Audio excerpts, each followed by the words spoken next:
Madame la Première ministre, va-t-elle retrouver la langue de la paix? Madame la Présidente, Madame la Première ministre, nos pensées se tournent à cette heure vers le Proche-Orient où les peuples israéliens et palestiniens souffrent encore une fois. Je souhaite, depuis cette Assemblée, exprimer une pensée emplie d'humanité pour les otages, les civils tués en Israël par les actes de terreur perpétrés par le Hamas, ainsi que pour les civils qui, à Gaza, sont tués sous les bombes de Tsahal. Nous condamnons tous ces crimes de guerre. Un seul message doit parvenir du concert des nations en cette heure si grave, une heure qui n'est en rien propice aux polémiques franco-françaises. Un seul message doit parvenir du concert des nations: cessez le feu! C'est un message qui nous vient du secrétaire général des Nations Unies, du pape ou de Lula qui préside le Conseil de sécurité des Nations Unies. Cessez le feu, car le pire est à prévoir quand le ministre de la Défense israélien assiège Gaza, privant 2 millions de civils d'eau, d'électricité et de nourriture.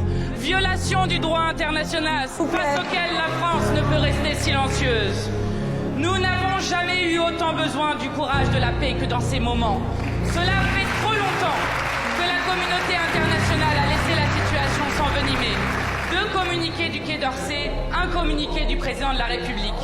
Pas un appel au cessez-le-feu, pas une fois le mot paix. Notre pays rompt avec la tradition diplomatique qui est la nôtre au Proche-Orient depuis 65 ans. Il nous faut œuvrer au rétablissement d'un processus de paix qui mène à 2 États, sans quoi les horreurs passées s'amplifieront non seulement des atrocités présentes, mais aussi des désastres à venir. Aucune paix durable ne peut voir le jour sans respect du droit international et sans mettre fin à la colonisation. Alors, allez-vous, Madame la Première ministre, retrouver la voix indépendante qu'a toujours portée la France, de Charles de Gaulle à Jacques Chirac. La voix de la France qui, quand elle parle, est écoutée. La voix de la France qui fait entendre la parole de la paix et ne s'aligne pas sur les positions va-t-en-guerre d'un gouvernement d'extrême droite. La voix de la France qui réaffirme que toutes les vies comptent, sans exception.